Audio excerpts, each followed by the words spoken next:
नमस्कार, मी ज्ञानदा कदम. माझं कट्ट्यावरती आपल्या सर्वांचं स्वागत. माझं कट्टा presented by Quick Heal, powered by Green Harvest, Bank of Maharashtra, Chandukaka Saraf and Sons Private Limited, Chitale flavoured milk, Sudhir Mandke Light House, Sakote bakery and namkeen आणि सोनाई पशु आहार. कट्ट्यावरती आपल्या पाहुण्या आहेत विधान परिषदेच्या उपसभापती नीलम गोऱ्हे. गेली जवळपास 3 दशकं राजकारण आणि समाजकारणात सक्रिय असलेल्या नीलमताईंच्या सार्वजनिक कार्याची सुरुवात युक्रांदच्या चळवळीतनं झाली आहे.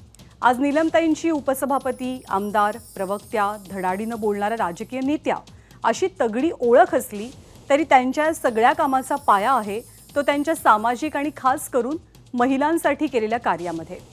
सध्या आपल्या राज्यातल्या नाट्यमय राजकीय घडामोडींमध्ये नीलमताईंनी ठाकरेंची सोडलेली साथ चर्चेचा हॉट टॉपिक आहे. शिवसेना फुटल्यावर उद्धव ठाकरेंची साथ देणाऱ्या जुन्या जाणत्या नेत्यांमध्ये नीलमताईंचं नाव घेतलं जायचं. पण या बंडाच्या वर्षभरानंतर असं काय झालं की नीलमताईंनी वेगळा निर्णय घेण्याचा निर्णय घेतला. खरं तर नीलमताईंचा शिवसेनेमधला आलेख तसा चढताच राहिलाय. पण मग तरीही नीलम गोऱ्हे आणि शिवसेना हे 25 वर्षांचं नातं का तुटलं? ठाकरेंना जय महाराष्ट्र म्हणण्याचं कारण काय आहे? नीलमताईंची पुढची राजकीय वाटचाल नेमकी कशी असेल या सगळ्याबद्दल त्यांच्याशी आज कट्ट्यावरती आपण संवाद साधूया. नीलमताई नमस्कार, मनापासून स्वागत आहे. जय महाराष्ट्र. नमस्ते नीलमताई, तुमचं काम गेली जवळपास 35-40 वर्ष महिला आणि या क्षेत्रामध्ये महिलांसाठीच्या आणि जे उपेक्षित घटक आहेत त्यांच्यासाठी तुम्ही करताय. पण तरीही गेल्या काही वर्षांमध्ये तुमची जी वैचारिक उड्डाणं आहेत त्याच्याही बद्दल चर्चा होत राहिलेली आहे. आणि आत्ता खास करून गेल्या 4 दिवसांपूर्वी तुम्ही उद्धव ठाकरेंची साथ सोडून एकनाथ शिंदेंच्या बरोबर त्यांना साथ करण्याचा निर्णय जो घेतला त्याच्यामुळं त्या सगळ्या गोष्टी आता परत नव्यानं चर्चेत आलेल्या आहेत. गेल्या वर्षी जेव्हा एकनाथ शिंदेंच्या बरोबर शिवसेनेमधल्या बहुसंख्य आमदारांनी उद्धव ठाकरेंना रामराम करायचा निर्णय घेतला त्यावेळेला त्यांना शिवसेना उद्धव ठाकरेंच्या नेतृत्वाखाली जी काही आहे त्याच्यामध्ये अनेक दोष दिसले होते आणि त्याचं कारण करून ते पक्षातनं बाहेर पडले. हे सगळं त्यांचं होऊन गेल्यानंतर आता 1 वर्ष उलटल्यावर असं काय झालं, असा काय नवा साक्षात्कार तुम्हाला झाला की ज्याच्यामुळं तुम्ही आत्ता ह्या सगळं आता शिवसेनेमधलं निवतंय अशी स्थिती असताना त्या पक्षाला सोडायचा निर्णय घेतला? पक्ष सोडण्याच्या पेक्षा सुद्धा शिवसेना जी आहे ती बाळासाहेबांची शिवसेनाच निवडणूक आयोगाने निकाल दिलेला आहे आणि की ह्या पक्षात जो आहे तो आम्ही मान्यता देतो आहे. त्यामुळे धनुष्यबाण शिंदेंच्याकडे आहे. दुसरं महत्त्वाचं की ज्यावेळेला शिंदे गेले आणखीन गुवाहाटीहून परत आले, मुख्यमंत्री झाले, तर त्यावेळेला असं दिसत होतं, वाटत होतं की फक्त हा विषय जो आहे तो एका तात्पुरत्या स्वरूपाचा मंत्रिपदाचा विषय असावा आणि त्यानंतर पक्षामध्ये हे एवढे मोठे लोक का सोडून गेले. म्हणजे मोठे म्हणजे 63 आमदारांच्यापैकी जेव्हा 40 आमदार सोडून जातात त्यावेळेला आपण आता संघटनात्मक बांधणीच्या मध्ये काही ना काही बदल होतील किंवा लोक सोडून जात असताना त्यांना काय अपेक्षा आहेत, काय त्यांच्या दैनंदिन कामाच्या अपेक्षा आहेत. पण 1 वर्षभरामध्ये ठिकठिकाणच्या जिल्ह्याच्या लोकांशी जेव्हा माझं बोलणं झालं, कारण माझे दौरे चालूच होते काही ना काही, जरी उद्धवजी दौरे करत नव्हते तरी काही ठिकाणी मी जाऊन आले आणि तिथे एक असं निदर्शनाला आलं माझ्या बोलत असताना की आम्ही जातोय, आम्हाला बोलावतात त्यावेळेला पक्षामध्ये, परंतु जसं दुर्दैवाने म्हणजे काही चळवळींमध्ये झालं की पक्ष कार्यकर्ता फुटण्यापेक्षा समाजातूनच दुभंगत जातो, तसं कार्यकर्ता त्याचं नीतिधैर्य खचत चाललेलं आहे असं माझं मत आहे. आता काही लोकांना मान्य होणार नाही आणि याला कारण असं की रोज सकाळी होणारा वादविवाद, एवढाच कार्यक्रम, दिवसभरामध्ये बाकीचे कार्यक्रम वगैरे म्हणजे एखादं आंदोलन, निदर्शनं कोणाबरोबर जाऊन करणं, पण त्याच्या पलीकडे शेतकऱ्यांचे विम्याचे प्रश्न असतील, लोकांचे काही धान्याचे प्रश्न असतील, याच्याबद्दल थातूरमातूर आंदोलनं छोटी छोटी सोडली तर दैनंदिन 80% समाजकारण आणि 20% राजकारण ह्या ज्या भूमिकेतून काम करत होतं, तर कार्यकर्त्यांना कुठलाच विधायक कार्यक्रम किंवा पक्ष बांधणीचा कार्यक्रम शिल्लक राहिलेला नाही आहे हे जाणवत होतं. आणि त्याच्यातच घोषणा झाली की अयोध्येला राम जन्मभूमीचं काम ते देवळाचं पूर्ण होत आलेलं आहे आणि त्याला सुरुवात होणार. आणि दुसरा अगदी 1-2 महिन्यापूर्वीची घटना म्हणजे समान नागरी कायद्याची झालेली घोषणा, की ज्या मुद्द्यावरती मला असं वाटतं की काँग्रेसने विशेषतः राजीव गांधींच्या नेतृत्वाखाली मुस्लिम महिला संरक्षण कायदा जो केला त्यावेळेला सुद्धा खूप मोठा सेटबॅक बसला. जवळजवळ 30-35 वर्षामध्ये 4 पिढ्या मुस्लिम महिलांना न्यायापासून वंचित राहिल्या. काही हिंदू कायद्यांमध्ये सुद्धा बदल आवश्यक आहेत. असं नाही मी म्हणणार की सगळेच कायदे अमुक एका धर्माचे आदर्श आहेत.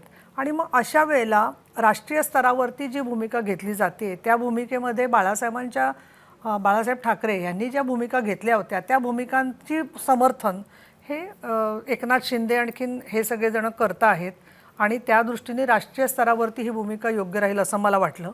दुसरं मी आपल्याला सांगेन की ज्यावेळेला माननीय उद्धवसाहेब मुख्यमंत्री झाले त्यावेळेला कोविड जो सुरू झाला आणि त्याच्यानंतर भेटीगाठी कमी झाल्या. कोविड काळातही मी 22 जिल्ह्यात दौरा केला स्वतः. त्याचा रिपोर्ट मी उद्धवसाहेबांना पाठवत होते.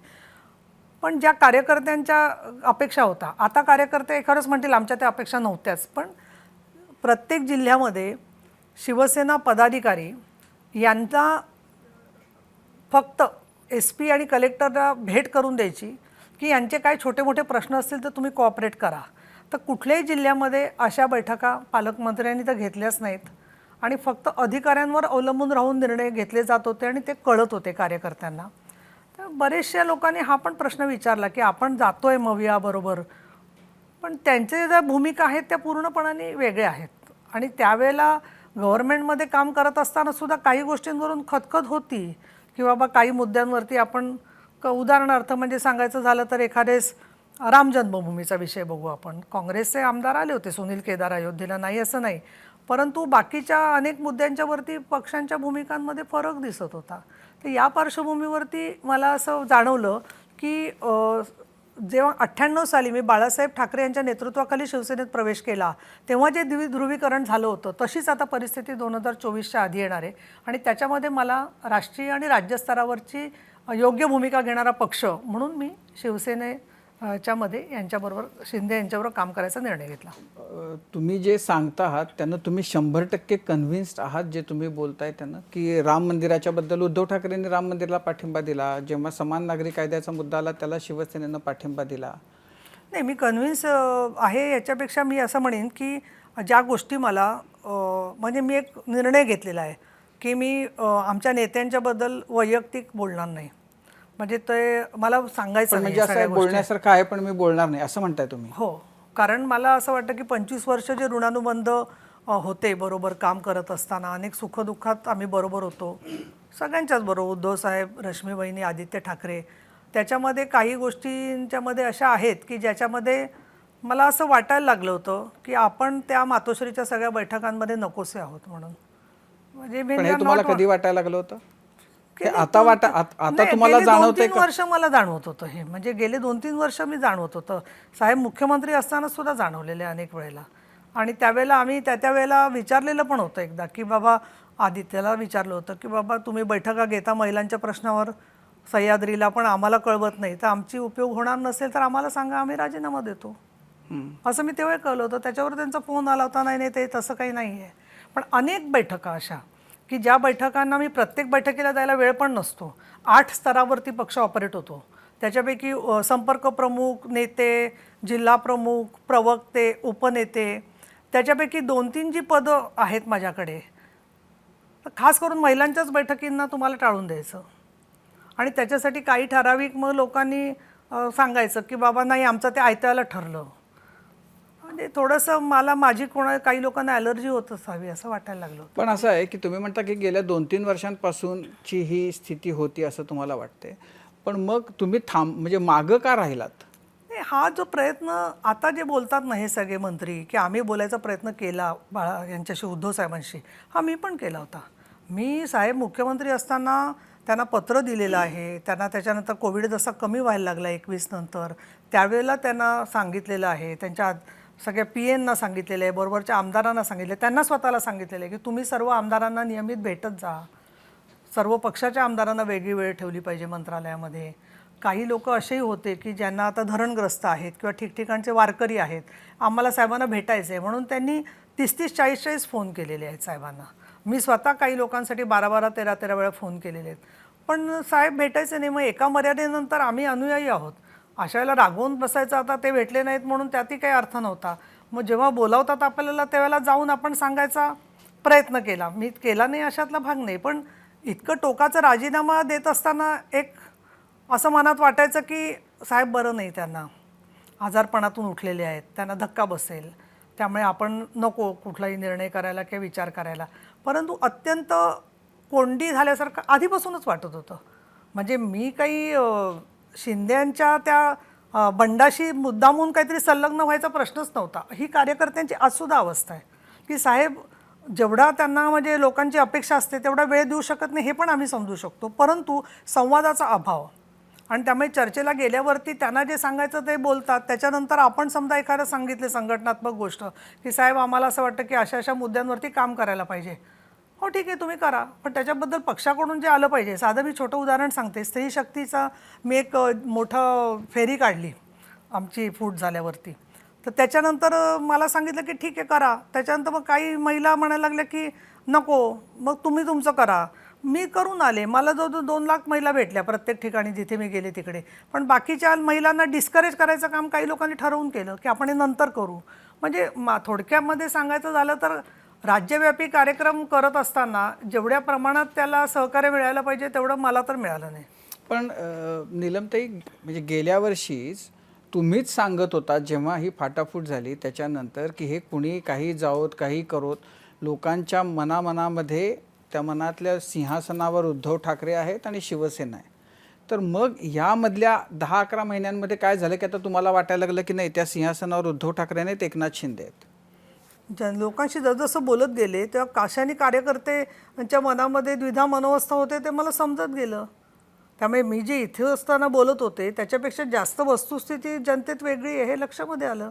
पण त्याच्याबद्दल 2 प्रकारचे म्हणजे तुमच्या जाण्याबाबत आणखीन जी काही कारणं असतील ती, पण एक तर शिवसेनेमध्ये म्हणजे असे जे फार मोजके नेते आहेत की जे शिवसेनेत आहेत पण ज्यांचा डावा विचार, डाव्या चळवळीशी ज्यांचा संबंध कोणे काळी आलेला आहे आणि ते दोन्हीमधली ब्रिज होऊ शकतात. तर ती जी तुमची जागा होती ती सुषमा अंधारेंनी घेतली आणि त्यांना अचानक त्या आल्यानंतर जे महत्त्व मिळालं, त्यांना जी प्रसिद्धी मिळाली, त्यांना मातोश्रीवर जे त्यांना दरवाजे सतत त्यांच्यासाठी उघडे राहिले, त्याच्यामुळं शिवसेनेमधल्या बऱ्याच ज्येष्ठ ज्या नेत्या होत्या त्या डिस्टर्ब झाल्या आणि त्यामुळं म्हणजे ते एक कारण त्याच्या मागं आहे की त्यामुळं तुमचं तिथलं स्थान थोडं हललं आणि त्यामुळे तुम्ही डिस्टर्ब झालात. आणि दुसरं की तुम्ही आता गेली जवळपास 20-21 वर्ष शिवसेनेमध्ये आमदार आहात, विधान परिषदेच्या उपसभापती आहात.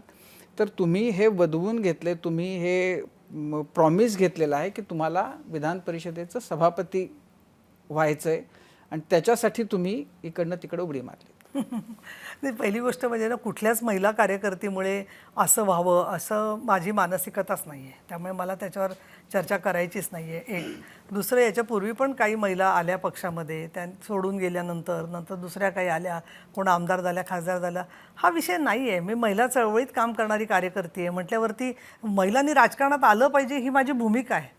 त्याच्याशी तर मी प्रतारणा करू शकत नाही, पहिली गोष्ट. आणि दुसरं म्हणजे असं कुणी आल्यामुळे काहीतरी असुरक्षितता येण्याएवढं माझं स्थान समाजामध्ये कमकुवत आहे असं मला वाटत नाही, समाजात आणि राजकारणात आणि पक्षात सुद्धा. एक दुसरा भाग असा की सभापती व्हायचं आहे मला का अजून काय व्हायचं आहे का काय व्हायचं आहे याचं उत्तर काळ देईल. पण मी कुठलंही अमुक एक असं पद असं डोळ्यासमोर ठेवून गेलेली नाही.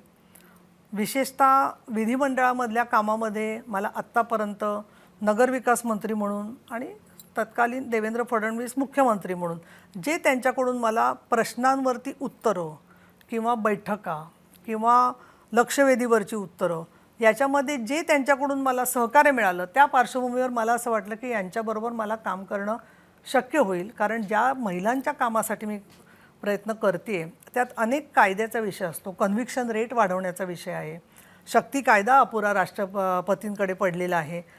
अनेक अशा मुद्द्यांच्यावरती केंद्रात आणि राज्यात काम करत असताना मला असं वाटलं की यांच्याबरोबर ॲक्सेसिबिलिटी आहे, कामाचा फॉलोअप होऊ शकतो आणि या पार्श्वभूमीवरती मी निर्णय घेतलेला आहे. आणि दुसरं एक छोटं ॲड करायला पाहिजे की रोज 80% समाजकारण बाजूला पडून फक्त टीका प्रतिटीका करून वेळ घालवणं आणि तोच राजकीय कार्यक्रम करणं हे मला फार अपुरं वाटतं. आणि ज्या लोकांचे आपल्यावरती आजसुद्धा मला दिवसभरातून 8 ते 10 महिलांचे कमीत कमी फोन येतात की या अमुक पोलीस स्टेशनला फोन करा, SP-ना फोन करा, गतिमंद मुलींवर कुठे अत्याचार झालेला आहे, तर त्या सगळ्या लोकांचा वेळ सोडून आपण हेच करत बसायचं राजकीय काम म्हणजे मला नाही योग्य वाटत. पण असं आहे की तुमची सुरुवात तर समाजवादी विचारातून झाली, युक्रांमध्ये तुम्ही काम केलं, मग तुम्ही प्रकाश आंबेडकरांच्या विचारांशी जोडून घेऊन त्यांच्याबरोबर काम, हे जे तुमचं वैचारिक म्हणजे बदल आहेत विचारांमधले ते फार अचंबित करणारे आहेत. तुमचं खरे विचार आहेत कुठले? म्हणजे आज सुद्धा तुम्ही ज्या विचारांशी पाठराखण करतायत ते तुमचे खरे आहेत का यातही पुढं कुणी सांगावं बदल होऊ शकतील? तुमचा जो वैचारिक प्रवास आहे तर त्याला काही एक दिशा नाही आहे, तो कधी इकडं गेला, कधी डावीकडं, कधी उजवीकडं, कधी मध्ये, कधी तिरका. नाही, मला काय वाटतं माहिती आहे का, हे अगदी तुम्ही ज्याला आपण म्हणू की एखाद्या बर्फाचा तुकडा असेल तर त्याच्यावरचा हिमनगावरचा एक अष्टांश भाग म्हणून बोलताय असं मला वाटतं.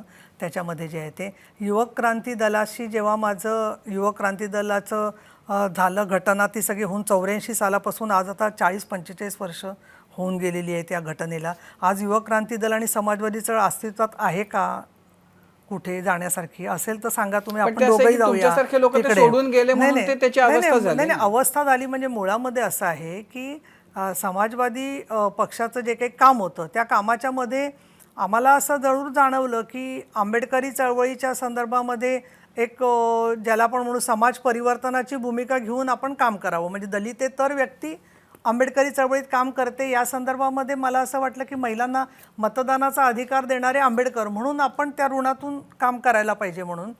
दुसरं महत्त्वाचं मगाशी मी बोलले की वेगवेगळ्या प्रकारांनी प्रेशर ग्रुप म्हणून काम करण्यापेक्षा मेनस्ट्रीम पॉलिटिक्स केल्याशिवाय तुम्हाला धोरणात्मक प्रश्न सोडवताच येत नाहीत. त्याच्यामुळे त्या भूमिकेच्या मध्ये आपण मग 4-5 जे पक्ष आहेत त्यांच्या संदर्भामध्ये जातो. मुस्लिम महिला संरक्षण कायदा किंवा या संदर्भामध्ये मी आपल्यालाही स्पष्ट केलेले आणि मी पत्रकार परिषदेत सुद्धा सांगितलं की रामजन्मभूमीचा प्रश्न असेल किंवा तलाक पीडित महिलांचा प्रश्न असेल, या सगळ्या मुद्द्यांच्यावरती मला बाळासाहेब ठाकरे यांची भूमिका योग्य वाटली म्हणून मी शिवसेनेत प्रवेश केला त्यावेळेला. तीच माझी भूमिका समान आहे. त्याच्यामुळे तुम्ही समाजवादी जे म्हणतात ना सारखं, तर मुळामध्ये माझं म्हणणं असं आहे की समाजवादी चळवळीच्या संदर्भामध्ये मी जनता पक्ष आणि जनता दलात कधीच नव्हते. नाही, मुद्दा असा की तुम्ही युक्रांमध्ये होतात आणि तुम्ही तरुण वयामध्ये युक्रांमध्ये सहभागी झालात, नंतर तुम्ही तिथून प्रकाश आंबेडकरांच्या बरोबर 1991 साल होतं, त्याला आता आतापर्यंत 4 पिढ्या होऊन गेलेल्या आहेत. पण 7 वर्ष तिथे काम केल्यानंतर नाही, माझा फक्त मुद्दा असा की समाजवाद आणि आंबेडकरवाद ह्या दोन्ही तुम्ही इथून इथं आलात त्याच्यामध्ये काही फार वैचारिक अंतर नाही आहे. आंबेडकरवाद सोडून तुम्ही शिवसेनेमध्ये आलात. मुळामध्ये माझा प्रश्न असा आहे की आपण असं वैचारिक स्थित्यंतर करावं हा विचार मनात आल्यापासून प्रत्यक्षात येण्याचा काळ साधारण किती असतो? आता असं आहे त्याच्यामध्ये मला हे सगळं पूर्वीचं बोलायचं झालं तर म्हटलं वाटतं 2-4 दिवस कट्टाच वरती बसायला लागेल येऊन, कारण इतकं मोठा कालावधी आहे 30-40 वर्षाचा. मी 1975ला 8 मार्चला पहिल्यांदा महिला दिनाच्या कार्यक्रमाला गेले आणि तिथून माझी सामाजिक राजकीय कार्यक्रमाला सुरुवात झाली. आणि ज्या वेळेला तुम्हाला दिसतं की बाबा हा पक्ष जो आहे त्या पक्षामध्ये वैचारिक भूमिकेमध्ये सातत्य नाही आहे, तुम्हाला प्रकाश आंबेडकरांच्या बरोबर काम करत असताना वैचारिक सातत्य नाही आहे असं वाटत होतं? आता मला परत त्या सगळ्या गोष्टी बोलायच्या नाही आहेत. एवढ्यासाठी मी त्याच्यावरती युक्रांत ते शिवसेना हे अतिशय तपशीलवार 35 पानी लेख लिहिलेला आहे आणि त्या 35 पानी लेखामध्ये तो बऱ्याचशा ठिकाणी प्रकाशितही झालेला आहे. पाहिजे तर मी वेबसाईटवरती तुम्हाला तो शेअरही करून देते त्याच्यामध्ये जे आहे ते.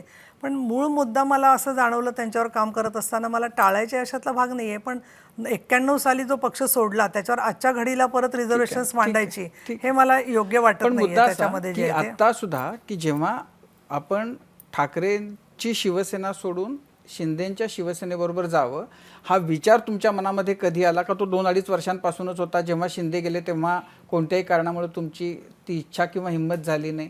आत्ता तो बदल करावा हा विचार नेमका कधी आला? त्याला काही नेमकं कारण घडलं का? हे बा राजू, तुला तर काही पक्षांतराचा अनुभव नाही आहे, कारण एबीपीमध्ये तू इतके वर्ष इथे आहेस, तर तू साधं वाहिनींतर सुद्धा केलं नाही आहेस, तर त्यामुळे तू कसं काय ते समजून घेणार मला माहीत नाही आहे. परंतु त्याच्यामुळे उलट तू टिकून आहेस, म्हणजे उलट मी तुझ्याकडून थोडंसं काहीतरी शिकायला हवं होतं की एकाच जागी कसं टिकलं पाहिजे म्हणून. पण मला आता काय वाटतं या सगळ्यामध्ये की असं एक दिवस उजाडलं आणि झाला पक्ष बदलण्याचं असं होत नाही.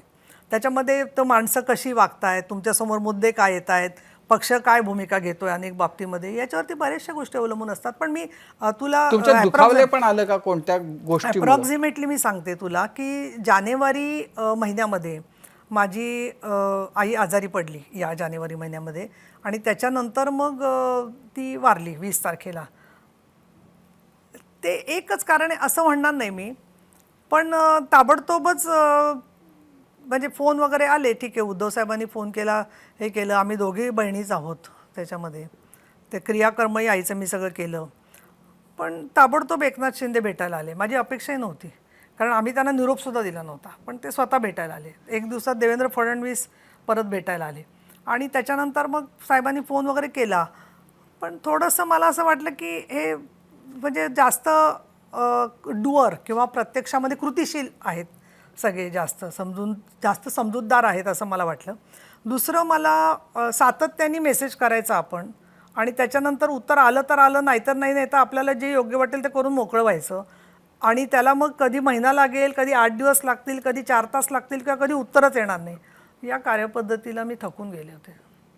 खरंच शक्य नाही असं कुठल्याच नेत्याबरोबर काम करणं, कुणाही बरोबर. म्हणजे ते नवीनच असेल असं नाही आहे. त्यामुळे जेव्हा मला पत्रकार येऊन भेटतात, बरेच लोक येऊन भेटतात, आम्ही 30 वेळा मेसेज केला, 15 वेळा मेसेज केला, ताई तुम्हाला ॲक्सेस आहे, तर मला काय बोलायचं हेच कळत नाही.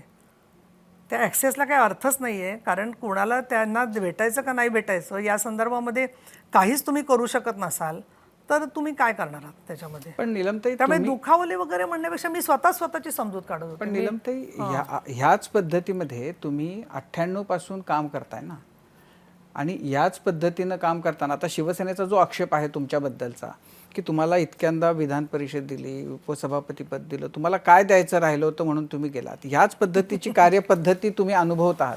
जर समजा हे झालं नसतं तर तुम्ही ह्याच पद्धतीनं मध्ये राहिला असतात का? तुम्ही त्याही वेळेला त्या परिस्थितीमध्ये कंटाळून इतर कुठल्या पक्षाचा विचार केला असता? नाही, मी खरं सांगायचं तर मी मृत्यूची वाट बघत होते. काय बोलता तुम्ही? खरं सांगते. काय बोलता तुम्ही? एक्झॅगरेट करायचं कारणच नाही ना. पण इतकं इतकं इतकं टोकाचं का असं तुम्हाला? इतकं काय आहे त्याच्यात? बऱ्याच गोष्टी आहेत त्याच्यामध्ये. नाही, पण इतकं तुम्हाला हळवं होण्या इतकं काय झालंय? नाही नाही, असं आहे त्याच्यामध्ये हळवं होण्याची वाट, म्हणजे ज्यावेळेला तुम्हाला जायचं नाही आहे कुठेही, किंवा तुम्हाला ते करण्याच्यासाठी म्हणून तुम्हाला मानसिक शक्ती नाही आहे, किंवा तुम्हाला असं वाटते की तुम्ही नाही जायचं आपण, असं तुम्ही स्वतःला हे करतायत, स्वतःचं कंट्रोल करता सातत्याने, आणि त्याच वेळेला तुम्ही अत्यंत असमाधानी आहात. तुम्हाला त्या ठिकाणी तुम्ही ग्लास सिलिंग तोडायचं बोलता, तुम्ही उपसभापती करता, पण तुम्हाला नेता करावं असं वाटत नाही. बरं, मला नाही करावं असं वाटलं, मी समजू शकते, ठीक आहे, दुसरी एकही नेता करायला नाही आहे 35-57 वर्षामध्ये शिवसेनेमध्ये. प्रत्येक वेळेला षण्मुखानंदचा कार्यक्रम, प्रत्येक वेळेला, बरं आता याच्यावरती आर्ग्युमेंट खूप येणार. काय येणार की बाबा तुम्ही अनेक वेळेला शिवाजी पार्कवर बोललात, ठीक आहे ना, मी मान्य करते, मी ब्लेस्ड आहे, मला पक्षाने खूप वेळेला बोलायला दिलं. प्रवक्ता म्हणून तर मला अगदी मोकळं रान होतं, म्हणजे 2007 पासून ते मी 2018पर्यंत प्रवक्ता म्हणून बोलत होते. परंतु महत्त्वाच्या निर्णयांच्या वेळेला तुम्ही कन्सल्ट व्हालच असं नाही आहे, नाहीच, म्हणजे नाहीच. त्याच्या वेळेला ती नेते ठराविक तुम्ही असल्यामुळे करायचं, आणि मग दुसरं, मग मी सगळ्या जगाला काय बोलायचं आरक्षणाच्या बाजूने. मला आरक्षण नसताना 4 वेळा आमदारकी मिळाली, मला आरक्षण नसताना मी प्रवक्ता झाले, मला आरक्षण नसताना मी उपनेता झाले, पण स्त्रियांच्या सहभागाला स्त्री म्हणून नव्हे, माझं म्हणणं कार्यकर्ता म्हणून आम्हाला बरोबरीने डिग्निटीच नसेल निर्णय प्रक्रियेमध्ये, तर त्याला अर्थ काय आहे. आणि अजून एक सांगते मी, साहेब जेव्हा CM झाल्यानंतर पहिले वर्ष 1.5 वर्ष कोविड जसं संपत आलं, त्याच्यानंतर साहेबांची चर्चेची दारं पूर्ण बंद झाली, आजारपणानंतर खूपच बंद झाली, आणि त्याच्यात मी दुखावली गेले. मला असं लक्षात आलं की साहेबांची तब्येत आपल्याला काळजी आहे, तर साहेबांपासून लांब होणं चांगलं. म्हणजे त्या अपेक्षाही नको करायला आणि जास्त साहेबांना त्रास पण देऊ नये. हा विचार माझ्या अनेक वेळेला मनात आला की आपण आपल्या ओझ्यातून साहेबांना मुक्त करणं चांगलं. नीलमताई, तुम्ही आता खरं बोलताय ते आमच्या सगळ्यांसाठी खूप धक्कादायक आहे. पण ट्रिगर पॉइंट काही होता का जेव्हा आत्ता 4 दिवसापूर्वी तुम्ही जो निर्णय घेतला की आता नाही, आता आपल्याला शिंदे गटात जायला पाहिजे किंवा हा निर्णय, कारण तुम्ही दुखावलेल्या होत्या पण त्याच पक्षात होत्या, तर तो काही ट्रिगर पॉइंट होता का? नाही, समान नागरी कायद्याचं जे मी बोलले की मला असं वाटायला लागलं की आपण आत्ताही गप्प राहिलो तर आपण असंच इच्छा नसताना फरफटत जाऊ आणि मग टीका करायची, टीकेसाठी टीका करत बसायची सारखी, हे काही योग्य नाही आहे. आपल्याला जी भूमिका घ्यावीशी वाटते ती आपण घ्यावी. आणि आता तुम्ही जसे मित्र म्हणताय की इतकं कितवं पक्षांतर, तर पक्षांतर म्हणजे स्त्रिया आणि जे समाजातले घटक आहेत सगळे, अगदी मग ते अनुसूचित जाती जमातीचे लोक असतील, ऊसतोड कामगार असतील, यांच्या प्रश्नासाठी काम करायला तुम्हाला सत्ता हे विकासाचं साधन म्हणून आपण पाहतोय. आपण याच्यासाठी बघत नाही. तर मग मी मंत्रिपद मला जेव्हा दिलं नाही त्याच वेळेला मी पक्ष सोडला असता. का मला मंत्री केलं नाही हे तुम्ही सगळे मला सारखे विचारत होता, ज्याचं उत्तर मला माहीत नव्हतं, पण तुम्हाला ते आजही उत्तर माहिती आहे, पण ते जाहीरपणे द्यायचं नाही आहे कोणालाच आता उत्तर, आणि नका देऊ ते उत्तर त्याच्यामध्ये. आणि तेच त्यावेळेला झालं, परत मवियाच्या वेळेला पण तेच झालं. बरं, मला काय फक्त मंत्रिपदासाठी मंत्रिपद नकोच होतं. आजसुद्धा मी मंत्रिपदाच्यासाठी माझा आग्रह नाही आहे. मी उपसभापती झाल्यावरती त्यावेळेला कुणी बाकी पुरुष नेते खूप इच्छुक नव्हते, त्याच्यामुळे झाले मी उपसभापती. पण तुम्हाला असं सगळेच मंत्री झालेले होते. पण तुम्ही महिला म्हणून म्हणजे लोकांच्या दृष्टीनं तुम्हाला सगळं दिलं, पण तुम्हाला स्वतःकडे बघताना महिला म्हणून आपल्याला काही गोष्टी डावलल्या जात आहेत, आपल्याला जे स्थान असायला हवं ते मिळत नाही आहे, अशी आतून. महिला म्हणून डावललं नाही गेलं, मेरिट होतं म्हणून डावललं गेलं. का मेरिट नको? जास्त हुशार नको ना माणसं, असं वाटत असावं का कोणाला माहित नाही मला. पण तुम्ही आता म्हणालात की हे ओझं उतरवावं, म्हणजे काय? नात्याचं ओझं नाही, म्हणजे उतरवू म्हणजे आपल्यामुळे जर का त्यांच्या तब्येत आणि या बाकीच्या गोष्टींच्या मध्ये एवढा त्रास होत असेल तर आपण आपल्यामुळे त्रास होत असेल म्हणजे भेट आता आपण मागितली, समजा एखादं शिष्टमंडळ आणायचं आहे. आता माझ्याकडे पेन्शनच्या विषयावरती बरेच लोक येत होते की आम्हाला शिष्टमंडळ घेऊन भेटायचं आहे, तर मग वेळ मागितली तर ती 8 वेळा वेळ मागितली तर 1-2 लोकांना वेळ मिळायची, उरलेल्या 6-7 लोकांचं काय करायचं मी? मग त्याच्यामध्ये कुणाला तरी डेलिगेशन करायला पाहिजे होतं की बाबा अमक्याकडे भेटा, नाही तर तुम्हीच प्रश्न सोडवा किंवा तो अशा पद्धतीने सोडवा. आपल्याला आपण जे प्रश्न घेऊन जातोय किंवा आपण जे कामाच्या बद्दलची अपेक्षा त्यांच्याकडून धरतोय ती अपेक्षा पूर्ण होत नाहीये, त्याला मी आपल्या कामाचं ओझं वाटणं असं म्हणते. नाही, पण असं होतं की समजा उद्धवजी नाहीत तर आदित्य, आणि आदित्यचं तर सगळा पॉलिटिकल आणि सगळंच एकूण त्याला वाढताना तुम्ही बघितलेलं आहे, मग त्याच्याशी कसे होते? नाही, समाजामध्ये कसं आहे, समाजामध्ये प्रत्येक डेलिगेशन किंवा प्रत्येक प्रश्न आदित्यनी सोडवून त्यांचं समाधान होईल असं नाही आहे ना. उद्धवजी 2002मध्ये झाले कार्याध्यक्ष, त्याच्यानंतर जवळजवळ 18-19 वर्षाच्या काळात ते महाराष्ट्रभरात अनेक ठिकाणी जाऊन आलेले आहेत. तिथले उमरी गाव असेल, जालना गाव असेल, खुलताबाद असेल, बुलढाणा असेल, गडचिरोली असेल, असे अनेक लोक आम्हाला फोन करतात की आम्हाला एकदा तरी भेट द्या. एक मला गडचिरोलीची तर बाई आठवते, ती उद्धव साहेबांचा फोटो घेऊन ढसाढसा रडत होती आणि मला म्हणाली की एकदा तरी मला त्यांच्यावर फोटो काढायचा होता मुख्यमंत्री असताना, पण मला साधा फोटो काढायला वेळ आला नाही, म्हणून मी तुमच्यासाठी भेटायला येते. आता मी अशाला काय रडू सगळ्यांसमोर? नाही, पण आता तुम्ही अगदी टोकाची हे केलीत की मृत्यू यावा असं वाटत होतं, पण त्याच्या आधीचा एक पर्याय हे सगळं सोडून द्यावं हा होता ना. हे सोडणार कसं मी? आता एक जबाबदारी होती माझ्यावरती, सोडणार कसं आता मध्येच? आता तर मी सोडलं मध्येच तर आमचं विधिमंडळ म्हणजे मग ते विधानसभेत जसं झालं अध्यक्षांनी राजीनामा दिल्यानंतर तसा प्रकार होईल. माझ्यावर एका सभागृहाची जबाबदारी आहे, एवढ्या आमदारांची जबाबदारी आहे. आज मला कामकाज करणं गरजेचं आहे, त्याच्यात सभेच्या बरोबरीने परिषदेत विधेयकं येतात, त्याला जी जबाबदारी माझ्यावरती आहे ती पूर्ण करणं माझं कर्तव्यच आहे. अच्छा, बरेचसे जण या सगळ्या बंडानंतर इथे येऊन गेले, बरेचसे जण आपल्या मनातलं बोलले. खूप जणांचा सूर हाच होता की 2019चा निर्णय, मुख्यमंत्रीपद शिवसेनेनं स्वीकारलं, त्यासाठी ज्या काही सगळ्या गोष्टी झाल्या, घडवल्या गेल्या, केल्या गेल्या, त्याच्यामुळे हा डोलारा गडबडू लागला त्या निर्णयामुळे. नाही, मला स्वतःला काय वाटतं की अपरिहार्य म्हणून तो निर्णय घेतला असं कार्यकर्त्यांनी त्या क्षणासाठी स्वीकारलं, तो जो विषय होता तो. परंतु हळूहळू जेव्हा असं लक्षात यायला लागलं की संघटनेचं काम एकदमच थंडावलं सगळं, संघटनात्मक काम, म्हणजे पूर्वी जसं शिवशाही सरकार असताना होतं की शिवसेना भवनमधून काम बरंचसं चालायचं, ते शिवसेना भवन तर ओसच पडलेलं होतं.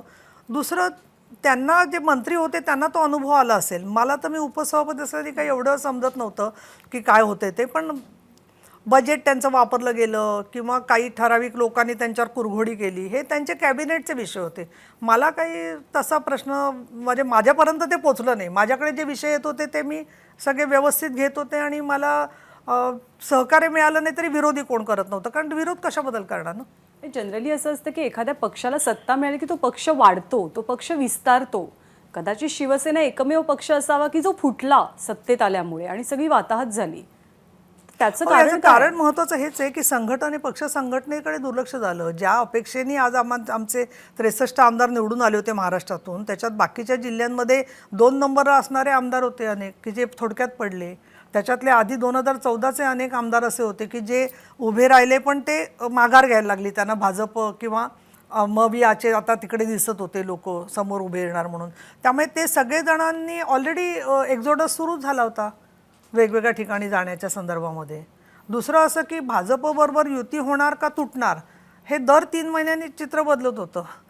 आधी कुठल्या दिशेने जाणारे कळतच नाही पण कार्यकर्त्यांना. जेव्हा शिवसेनेनं भाजपपासून फारकत घेतली आणि काँग्रेस राष्ट्रवादी बरोबर, त्यावेळेला तुमची भूमिका काय होती? आम्ही वाहिन्यांवरून बघत होतो काय चाललंय ते. पण तुम्ही तुमचं काय मत आहे आम्हाला वगैरे? मत विचारलंच नाही ना. मत विचारलं नाही म्हणजे 1-2 कार्यक्रमांना आम्ही होतो त्याच्यात ते जाहीर झालं की बाबा आता जाणार. मत कधी विचारलं? ज्यावेळेला महापौर बंगल्यामध्ये शेवटची बैठक झाली की आता ते हे होणार, मुख्यमंत्री कोण करायचं काय त्याच्यावर चर्चा झाली, त्यावेळेला माझं मत विचारलं. तुमचं काय मत होतं? माझं मत होतं उद्धव साहेबांनी व्हावं म्हणून. पण मग ते झाले, मग आता तुम्ही म्हणता की ते संघटनेवर परिणाम झाला त्याचा. असं कुणाला वाटलं होतं की संघटना पूर्ण शून्य होईल म्हणून? उलट असं वाटलं होतं की ते मुख्यमंत्री झाल्यामुळे संघटना आणि पक्ष दोन्हीला गती येईल असं वाटलं होतं. असं लक्षातच आलं नाही की फक्त त्याच्यामध्ये कोविड येणारे वगैरे हे आपण अपेक्षित धरलेलं नव्हतं. हे एक झालं. आणि दुसरं म्हणजे एवढं बंदिस्त राजकारण होईल असंही वाटलं नव्हतं. म्हणजे ज्या पद्धतीने ते आधी सगळे काम करू शकत होते तर ते सगळंच त्याच्यावरती बंधनं आली त्यामध्ये जे आहे ते. नीलमताई, तुम्ही आता उल्लेख समान नागरी कायद्याचा 2दा केला. समान नागरी कायदा आणणार आहेत केंद्रातलं भाजप सरकार.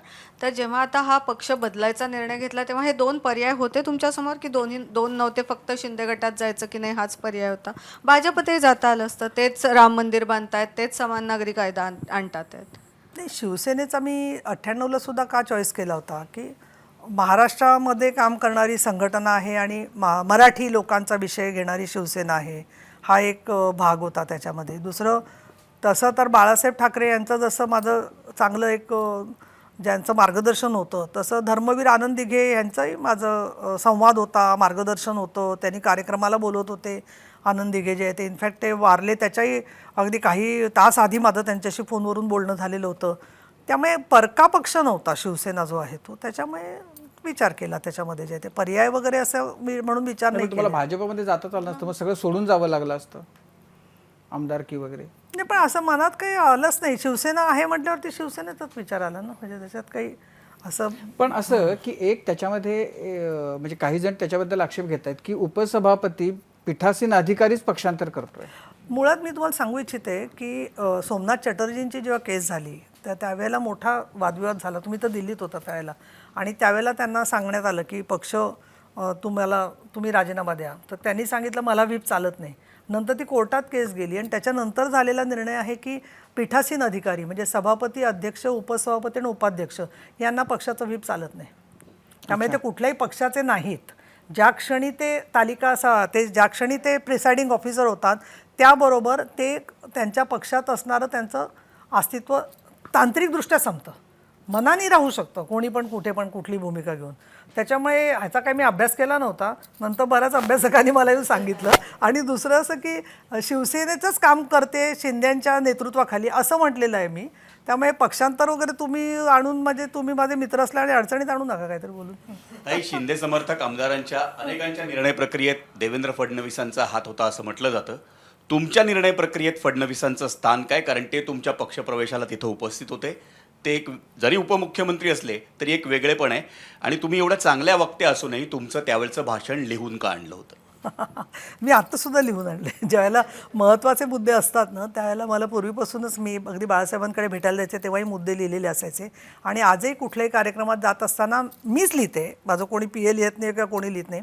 मी तो स्वतः वाचत आहे तुम्हाला त्यामुळे त्याच्याबद्दल प्रश्न नाही, पण मुद्द्यांपेक्षा तुम्ही भाषणच लिहून आणलं तो तुम्ही वाचून दाखवलं.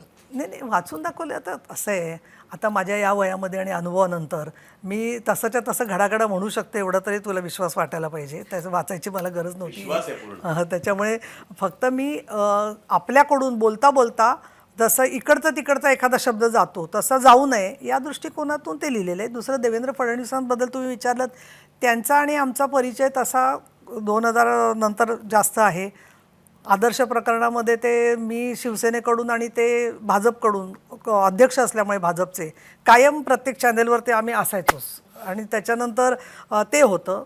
तिसरं म्हणजे 2014ला ते मुख्यमंत्री झाल्यावरती मी जरी मंत्री झाले नाही तरी परिषदेमध्ये अनेक विषय मग म्हणजे डॉक्टर आंबेडकर भवन जेव्हा पाडलं गेलं, आता तुम्ही परत बोलता पण आता आमचे आंबेडकरी चळवळीत ऋणानुबंध आहेत. त्याच्यामध्ये भीमराव आंबेडकर आणि या सगळ्या आंबेडकर कुटुंबाने मला सगळी ती माहिती कळवली की आंबेडकर भवन पाडतायत. तर त्यावेळेला माझी एकटीची लक्षवेधी होती, कोणीही दुसऱ्यांनी लक्षवेधीवर नाव दिलं नव्हतं. तर त्या लक्षवेधीसाठी देवेंद्र फडणवीस सभागृहात आले आणि त्यांनी सांगितलं की आंबेडकर भवन पाडायला आम्ही स्टे देतो म्हणून. म्हणजे एक उदाहरण सांगते मी. कन्व्हिक्शन रेट वाढवण्याचा विषय असेल किंवा अनेक विषय की ज्याच्यावरती बाकी मंत्री नसले तरी उत्तरं देण्याच्यामध्ये फडणवीस कायम पुढे असायचे. त्याच्यामुळे फडणवीसांचे एक आमचे चांगल्या पद्धतीचे स्नेह आहे असं म्हणू, ते मार्गदर्शक म्हणू शकते मी त्यांना. आता ते त्यांनी मार्गदर्शन म्हणण्यापेक्षा मी काय म्हणते की सभागृहात जे उत्तर दिलं त्यावेळेला ते उत्तर व्यवस्थित जर का मिळालं तर आपल्याला म्हणण्यापेक्षा सगळ्या सभागृहालाच मार्गदर्शन होतं ना. मार्गदर्शन म्हणण्यापेक्षा दुसरं असं महत्त्वाचं की त्यांचा रोल होता वगैरे, तर ते आता नेते आहेत दोन्ही पक्षांचे म्हटल्यावरती ते आले तिकडे त्याच्यामध्ये. पण मी पण माझं पण एक निरीक्षण आहे की खूप जणांना धडकी भरली ते देवेंद्र फडणवीस आलेत म्हटल्यावरती. तर मला असं वाटतं इतका काही वाईट माणूस नाही आहे काय, एवढे काळजी करू नका तुम्ही. पण प्रश्न पडतो, तुम्ही शिंदेच्या शिवसेनेत गेलात आणि एका पक्षात प्रवेश करताना दुसऱ्या पक्षाचे जरी ते उपमुख्यमंत्री असले तरी ते दुसऱ्या पक्षाचे आहेत, ते तिथे उपस्थित होते, त्यांनी भाषण करणं हे एक वेगळेपण आहे. त्यामुळे तुमच्या निर्णय प्रक्रियेत त्यांचा काही हात आहे का, तुम्हाला मार्गदर्शन केलं का, एवढाच त्या विचारण्यामागचा हेतू. निर्णय प्रक्रियेत हात वगैरे काही नाही. पण ज्यावेळेला नागपूरला अधिवेशन झालं त्यावेळेला ते दोघंही मला भेटले, शिंदे आणखीन फडणवीस. आणि मी जाहीरपणे सांगते, मी त्यांना पहिलं वाक्य बोलले की तुम्हाला वाटत असेल की बाबा माझा आता त्रास होणार आहे तुम्हाला, तर मी आत्ताच राजीनामा देते. त्याच्यावेळेला त्यांनी सांगितलं नाही तुम्ही तुमचं काम चालू ठेवा, आता अजून तर सभापतीचं काय करायचं वगैरे आम्ही पुढे बघतो. आणि त्याच्यानंतर सभागृहामध्ये जास्त चर्चा किंवा काही वेळेला असंही झालं, तुमच्या लक्षात असेल की नागपूर अधिवेशनात मी म्हटलं मध्येच बोलत असताना उभे राहिले, मला वाटतं अंबादास दानवे, तर मी म्हणाले फडणवीस तुम्ही खाली बसा, तर ते रागवून निघून गेले. मग मी त्यांना लगेच बोलावलं तिकडे, चहा वगैरे पाजला.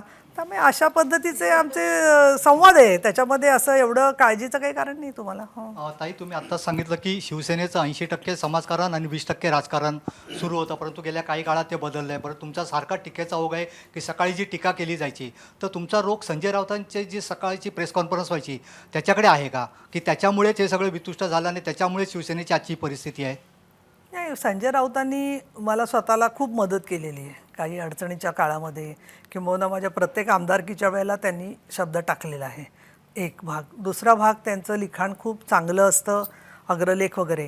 आता ते जे बोलतात सगळं, कोणी शिवसेनेचा प्रवक्ता जेव्हा बोलतो त्यावेळेला त्यांना जेव्हा सांगितलं जातं तेच ते बोलत असतात.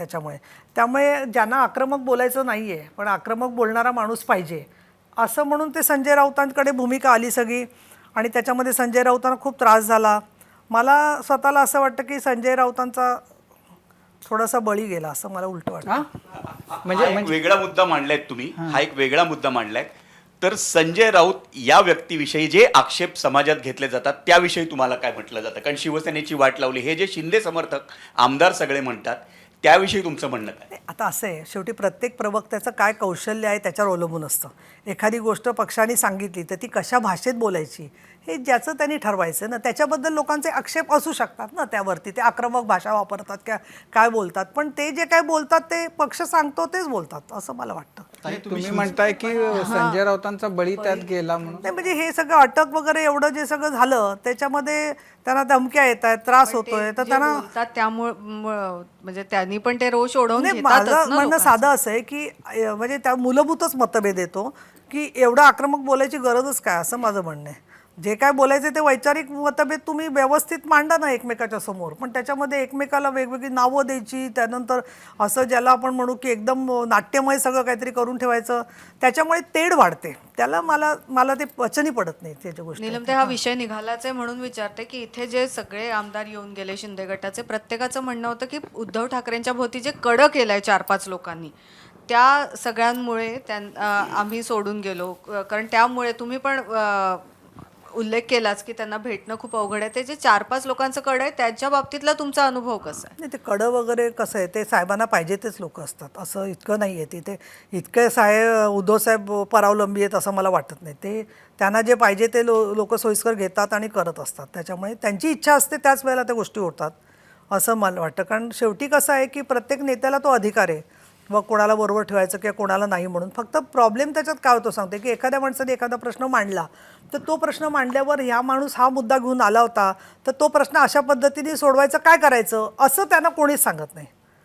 एक माणूस आला, त्यांनी सांगितलं जळगावला असं झालं, ऐकलं, सोडून दिलं. परत दुसऱ्या दिवशी साताऱ्याहून कोणी आलं, त्यांनी प्रश्न सोडून दिला. म्हणजे जी प्रश्नांची कंटिन्युटी देण्यासाठी सपोर्ट सिस्टीम करायला पाहिजे ती झालेली नाही आहे. आणि ती जी काय आहे आत्ताची, त्याच्यात त्यांना अत्यंत समाधान ज्यांना आहे त्यांना माझ्या शुभेच्छा. पण नीलमताई, मगाशी तुम्ही जसं म्हणालात की उद्धव ठाकरे तुम्हाला वेळ देत नव्हते किंवा भेटण्यासाठी नाही, मलाच नाही, पूर्ण दुनियेला. मला त्या मनाने बऱ्यापैकी वेळ मिळत होता, असं नाही मी म्हणत की इतरांपेक्षा माझी थोडी ठीक होती स्थिती. पण जर आता मातोश्रीवरून जर फोन आला तर मग तुमची प्रतिक्रिया काय असेल? तुम्ही जाल पुन्हा मातोश्रीवर? मातोश्रीवरती जाईन, पण म्हणजे शिवसेना ही इकडची सोडून तिकडे जाणार नाही आहे. नाही, जर त्यांनी बोलवलं तर मग काय असेल मग पुढचं पाऊल? नाही, बोलावलं काय, मी त्यांना पाठवलं होतं पत्रक. काय केलं होतं? मग हे पत्रक त्यांना पाठवलं होतं माझं. तरी उत्तर आलं का तुम्हाला? नमस्कार आणि एक स्माइली आली आहे त्यांची. म्हणजे तुम्ही शेवटी एक प्रयत्न केलेला, तुम्ही नाही, मी जाहीर केल्यावरती नंतर पाठवलं. तुम्हाला थांबवण्याचा काहीच प्रयत्न केला गेला नाही त्यावेळी? नाही, आधी थोडं त्यांना वाटत होतं बहुतेक की मी सोडून जाईन असं, त्यामुळे त्यांनी अगदी डायरेक्टली मला म्हटलं नाही काही, पण त्यांना वाटत असावं की बहुतेक मी आता सोडणार आहे. फोन सारखे येत होते त्या 8-10 दिवसामध्ये. पण मग तुम्ही काय सांगत होता त्यावेळेला? काय सांगायचं, ते ज्या विषयावरती बोलतील ते ऐकून घ्यायचं आणि किती छान आहे असं म्हणायचं. असं आमचं संवादाची पद्धत असते. असं कोणी ठाकरेंना म्हणतं का काहीतरी असं? तू बोलू शकतो. नाही, पण आम्ही अनुयायी आहोत म्हणजे ते म्हणतील त्याला साहेब बरोबर आहे, बरोबर आहे, बरोबर आहे, छान, अगदी बरं वाटलं तुमच्या फोनने, असंच म्हणणार ना. नाही, पण तुम्ही सोडून म्हणजे जाताय. ते खोटं असतं असं नाही, उत्स्फूर्तपणे तेच येतं. दुसरं काही आत्ता सुद्धा हात वाढलं तर काय आता. नाही, पण तुम्ही जाणार असं त्यांना जर कुणकुण लागली होती तर मग त्यांनी असं विचारलं नाही का? लागली असावी असं मला वाटतं. कारण खाजगीतलं सगळं संभाषण असं एबीपीवर सांगणं बरोबर नाही ना. सांग बरं तू. हां, असावी असं मला वाटलं थोडंसं. हां, ताई, तुम्ही म्हणताय पण जर त्यांनी म्हटलं असतं की थेटच की नका जाऊ, नाही, मी त्यांना असं बोलले पण की साहेब मी जाणार असले तर सांगून जाईल असं बोलले मी त्यांना. पण तुम्ही सांगून नाही गेलं, तुम्ही गेल्यानंतर सांगितलं. गेल्यानंतर सांगितलं, कारण मग हा म्हणतो तसं झालं असता प्रॉब्लेम. मग तुम्हाला जायचंच होतं. हां, जायचंच होतं. त्यामुळे जाण्याच्या आधी कुठेही कोणाला सांगू नये. मी इथे येताना सुद्धा कोणाला सांगितलं नाही. पण ताई, तुम्ही आता म्हणता की जाण्याच्या आधी कोणाला सांगितलं नव्हतं. सुषमा अंधारेने सांगितलं की 6 महिन्यापासून तुमचे प्रयत्न सुरू होते आणि तुम्ही गेल्यानंतर त्यांनी सोशल मीडियावरती एक भलं मोठं पत्र लिहिलं आणि तुम्ही म्हणता की तुम्ही महिलांसाठी काम करता, पण त्यांनी अनेक उदाहरणं दिली की तुम्ही महिलांसाठी काही कामच केलं नाही, महिला तुमच्याकडे यायच्या पण तुम्ही त्यांच्या प्रॉब्लेम सॉल्व्ह केले नाहीत. नमस्कार, कोपरापासून नाही, साधा. नीलमजी, ठाकरे परिवारासोबत तुम्ही अनेक वर्ष काम केलं आहे, महिलांसाठी काम केलं आहे. रश्मी ठाकरे पॉलिटिकल स्पेक्ट्रममध्ये तितक्या ॲक्टिव्ह दिसत नाहीत, त्यांच्या भूमिका ज्या असतात त्या उघडपणे ते मांडत नाहीत, पण पक्षातले जे निर्णय असतात, इन्स्टिट्यूशनल निर्णय जे असतात त्यात त्यांची इन्व्हॉल्वमेंट असते का? आणि आत्तापर्यंत जर इन्व्हॉल्वमेंट होती किंवा जाणवली तर ती इन्व्हॉल्वमेंट वाटली की इंटरफिअरन्स वाटला? रश्मी वहिनी या एक गृहिणी आहेत आणि त्या अतिशय हुशार आणि एक ज्याला आपण म्हणू की वाचन वगैरे करतात त्यामुळे त्यांची भूमिका पूरकच असते उद्धव साहेबांना कधी पण जी आहे ती. त्यामुळे आल्या महिला आघाडी की येऊन भेटणं, बोलणं, चर्चा, काही कसं चाललंय काम वगैरे असं असतं. त्याच्यामध्ये काही त्यांचा इंटरफिअरन्स असतो की नाही हे त्यांच्या कुटुंबात काय होतं आहे मला कसं कळणार. त्यामुळे मी काही त्याच्यावर बोलू शकत नाही. पण त्या एक उत्साही आणि क्रियाशील व्यक्ती आहेत. त्यांना राजकारणात यायचं असेल तर माझ्या त्यांना शुभेच्छा आहेत, त्या येऊ शकतात. ते येऊ शकतात असं तुम्ही म्हणताय?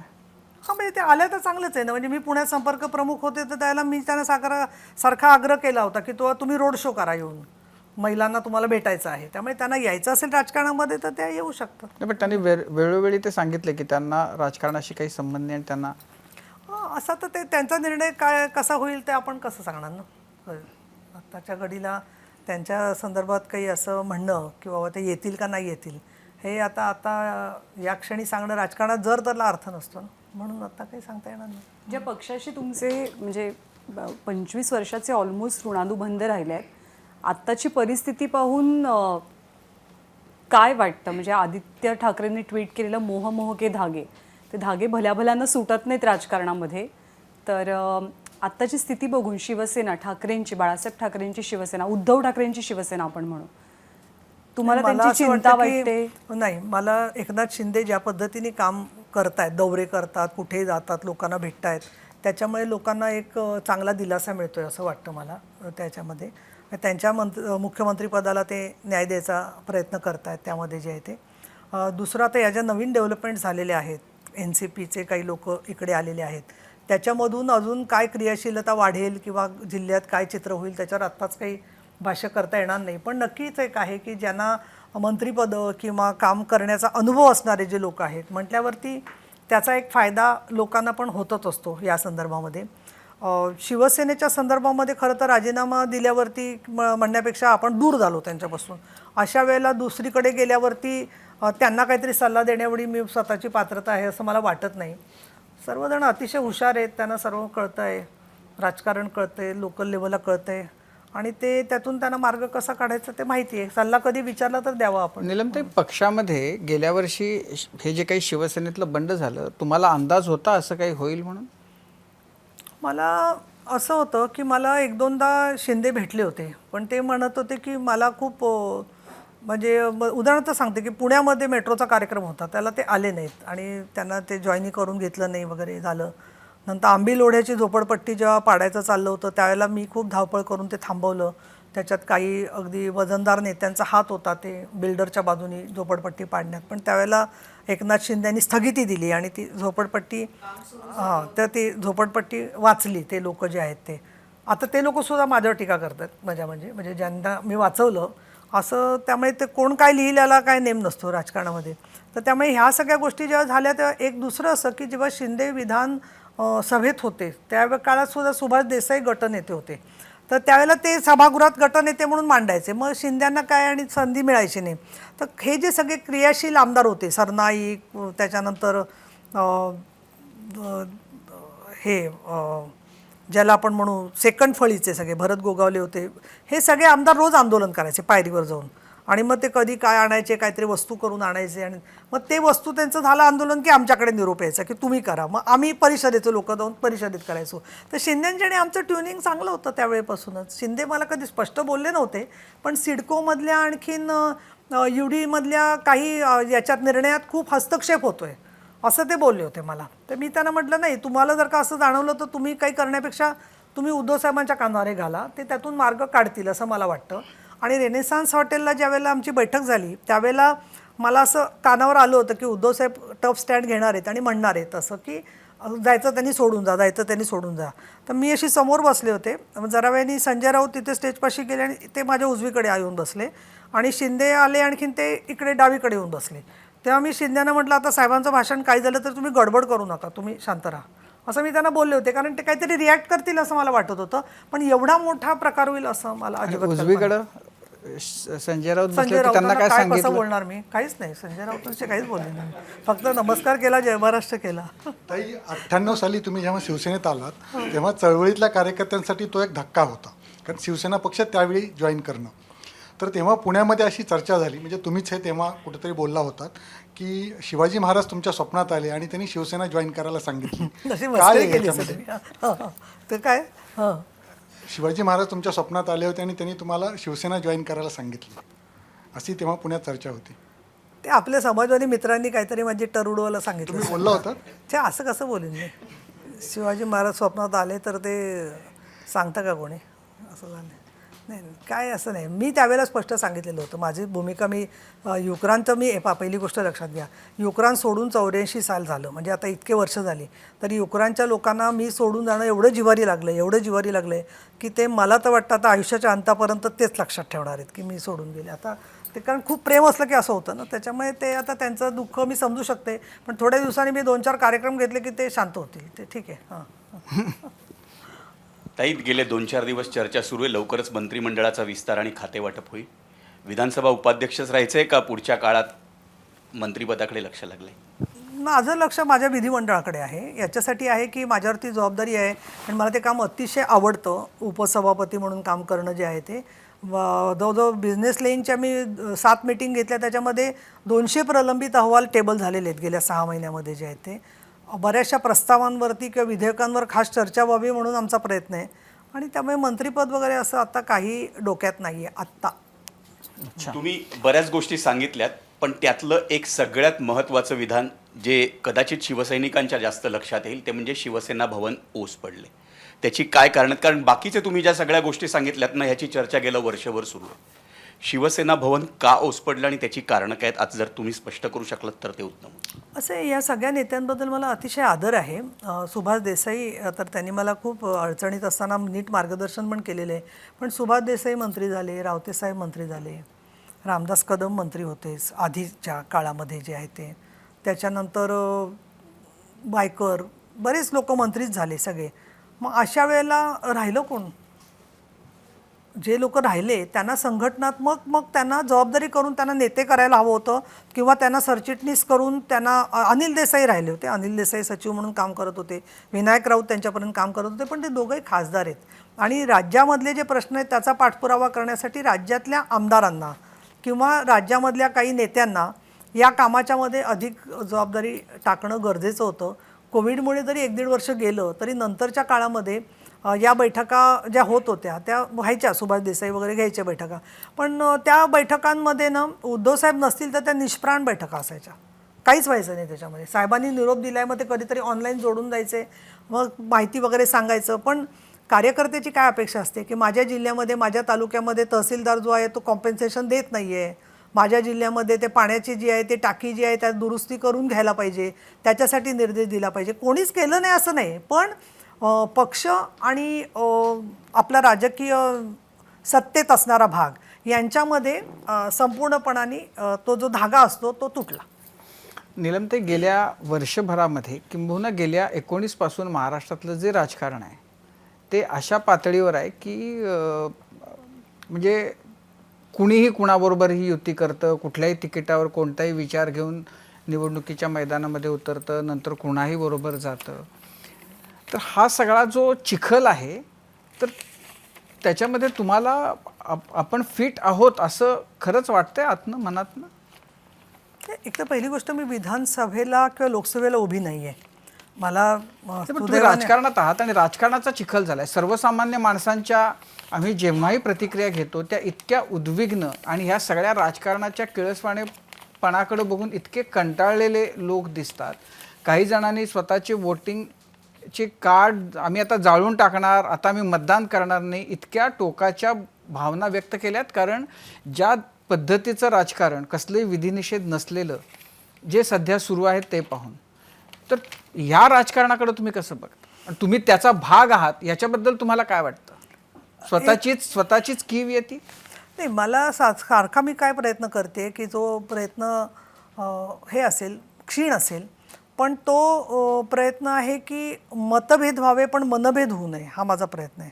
आज मी सुद्धा सगळं बोलते चांगल्या गोष्टी काही याच्याबद्दल, तर ते काही मला काही नाटक करायचं आहे की त्यांना जाऊन अजून परत कुणाला तरी भुलवायचं आहे अशातला भाग नाही आहे. पण माझं एकच म्हणणं आहे की सगळेजण हे एकमेकाशी टॉकिंग टर्म्सवर असले पाहिजेत. या बाबतीत माझं उलट पवारांचं मत आहे की आता महाराष्ट्राचं राजकारण असं झालंय की ते सगळ्यांचं इतकं गुळपीठ आहे, सगळे राजकारणी एकमेकांना सांभाळून घेतात, सगळे एकमेकांना बरोबर त्यांची कामं होतात.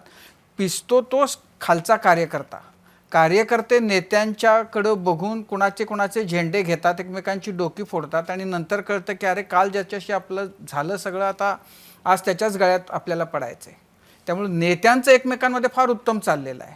मरण कार्यकर्त्यांचं आहे, मरण जनतेचं आहे. बरोबर आहे ना, पण म्हणून तर मी जे म्हटलं ना की कार्यकर्त्यांना 80% समाजकारणाच्या ऐवजी एकच धंदा राहिला की जाऊन कोणाला तरी फोडून यायचं किंवा दुसऱ्याचं काहीतरी घरं उद्ध्वस्त करून यायची किंवा वादविवाद करून यायचा किंवा कुठेतरी रस्ता रोको करायचा, ह्याच्यापुरता वादविवाद करायचा. तर ते असं केवळ नाटक म्हणून करण्यापेक्षा ज्या काही गोष्टी आहेत त्या थोड्याशा सौम्य पद्धतीने मांडायचा प्रयत्न झाला तर ते चांगलं होईल ना. हाच तर प्रयत्न चालला आहे. ती तुला जुनी बाळासाहेब भारद्यांची गोष्ट माहिती असेल की ते आग लागली सगळी एकदा तर एक माणूस कळशी घेऊन धावत होता इथे, ते लोक म्हणाला वेडा आहे, मरणार आहे तिथे. तर त्यांनी सांगितलं नाही, माझ्या हातात कळशी मी एवढ्यासाठी ठेवली आहे की मेलेलं दिसलो मी तर नंतर कळेल की हा पेटवणारा नव्हता, विझवणारा होता. तेवढा प्रयत्न आपण करू शकतो छोटासा का होईना. ते माझ्या परीने मी कितीतरी कार्यकर्त्यांना समजावते. कितीतरी लोक मला आज फोन करतात, आम्हाला भेटायचं आहे, आम्हाला यायचं आहे, प्रवेश करायचा आहे. मी त्यांना सांगते तुम्ही 8 दिवस शांतपणे बसा, आधी विचार करा. आणि एक मला वाटतो मुद्दा बरं का, जेव्हा आता एवढे लोक सोडून गेले, NCPमधूनही गेले, आमच्याकडूनही गेले, तर स्वतःच्या मनाला हिलिंगसाठी वेळ द्यायला पाहिजे का नाही कोणीच, हा विचारच नाही कोणाचा. आपल्या घरातून एक मृत्यू झाला तर आमची आई गेली तर त्याचं अजून दुःख कमी झालं नाही. अशाला आपले 10-10, 15-15, 20-20 वर्ष काम केलेले सहकारी सोडून जातात. त्याच्याबद्दल आपण कुठेतरी स्वतःच्या मनाला, ज्याला आपण म्हणू की विचारणा केली पाहिजे, स्वतःला सावरलं पाहिजे, स्वतःच्या मनाला वेळ दिला पाहिजे. हा प्रकारच दिला नाही, झालं, घाण गेली, संपलं. पुढे अजून दुसरा चौथा गेला, अजून घाण गेली. काय ताई, मग तुम्हाला आता अशा परिस्थितीत कधी विंदांची कविता आठवते, माझ्या मना बंद दगड? माझ्या मना बंद दगड तर आठवते, पण ते दगड होऊ शकत नाही मन आपलं, खरं सांगायचं तर, का आपण संवेदनशील असतो. आतापर्यंतच्या या सगळ्या ह्याच्यात किती सोबत केली या कवितेनं? नाही, मी एक जी कविता आणली आहे ती अशी आहे, विंदा करंदीकरांचीच आहे ती. तुमचं ते बरोबर आहे विंदांचं, पण ती वाचू 4 ओळी. चुकली त्याच्यावरच संपूया आपण. हो, तर रजू म्हणतोय ना सारखी पक्षांतर केली वगैरे. तर चुकली दिशा तरीही हुकले न श्रेय सारे, चुकली दिशा तरीही हुकले न श्रेय सारे, वेड्या मुसाफिराला सामील सर्व तारे.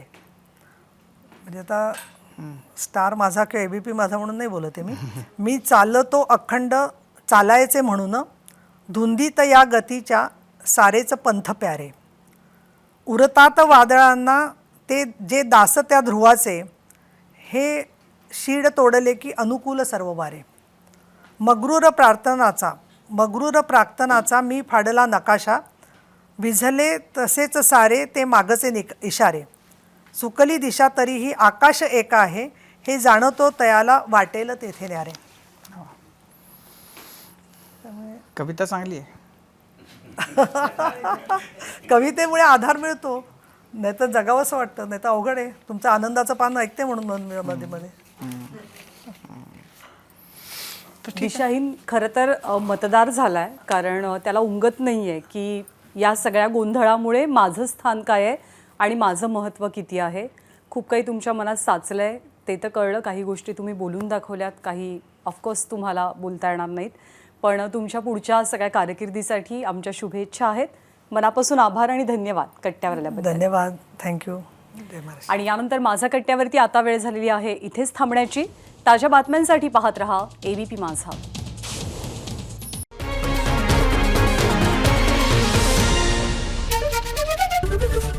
ABP माझा, उघडा डोळे बघा नीट.